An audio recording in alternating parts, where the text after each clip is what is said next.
Spirit ఇది. ఎందుకంటే పదే పదే కాంగ్రెస్ పార్టీ ప్రచారం చేయడం జరిగింది. ఏదైతే మేము సంక్షేమ కార్యక్రమాలు అమలు చేస్తూ ఉన్నామో అవి రాజ్యాంగబద్ధంగా చేస్తాము. గతంలో ఉన్నటువంటి బీఆర్ఎస్ ప్రభుత్వము గులాబీ చొక్కలు వేసుకున్నటువంటి వాళ్ళకి ఈ యొక్క సంక్షేమ కార్యక్రమం అమలు చేశారు. మేము అధికారంలోకి వస్తే గ్రామ సభలు పెట్టి గ్రామ సభల ద్వారా లబ్ధిదారులను ఎంపిక చేస్తామని పదే పదే నేటి ముఖ్యమంత్రి ఆనాడు ప్రకటించడం జరిగింది. నేను ఈరోజు ముఖ్యమంత్రి గారిని అడుగుతూ ఉన్నాను, గ్రామ పంచాయతీలు లేకపోతే గ్రామ సభలు ఏ రకంగా ఏ ప్రాతిపాదికన గ్రామ సభలు పెడతారో చెప్పాల్సినటువంటి అవసరం ఉంది. ఎందుకంటే గ్రామాలలో ప్రభుత్వ పథకాలకు సంబంధించినటువంటి లబ్ధిదారుల ఎంపిక గ్రామ సర్పంచ్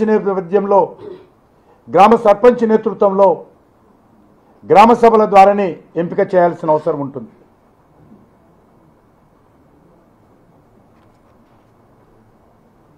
రాజ్యాంగం ప్రకారం 5 సంవత్సరాలకు ఒకసారి ఎన్నికలు నిర్వహించాలి. ఎప్పుడు నిర్వహిస్తారో తెలియదు, కానీ అప్పటి వరకు ఉన్నటువంటి సర్పంచులను మరి కొనసాగించాల్సినటువంటి అవసరం ఉంది.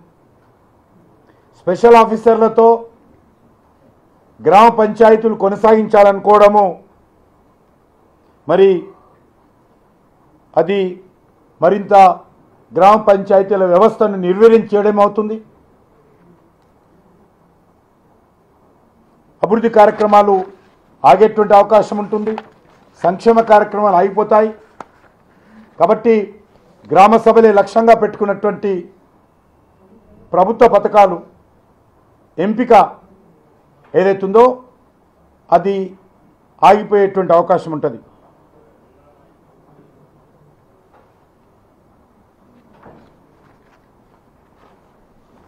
ఏదైతే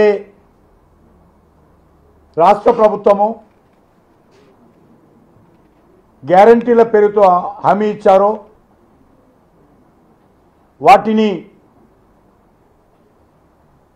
గ్రామ సభల ద్వారా ఎంపిక చేయాల్సి ఉంటుంది.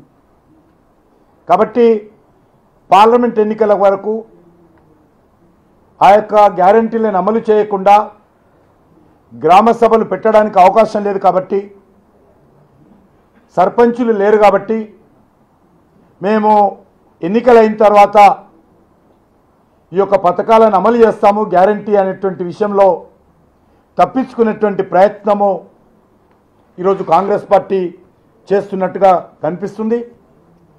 కాబట్టి ఒక 73వ రాజ్యాంగ స్పిరిట్ ప్రకారము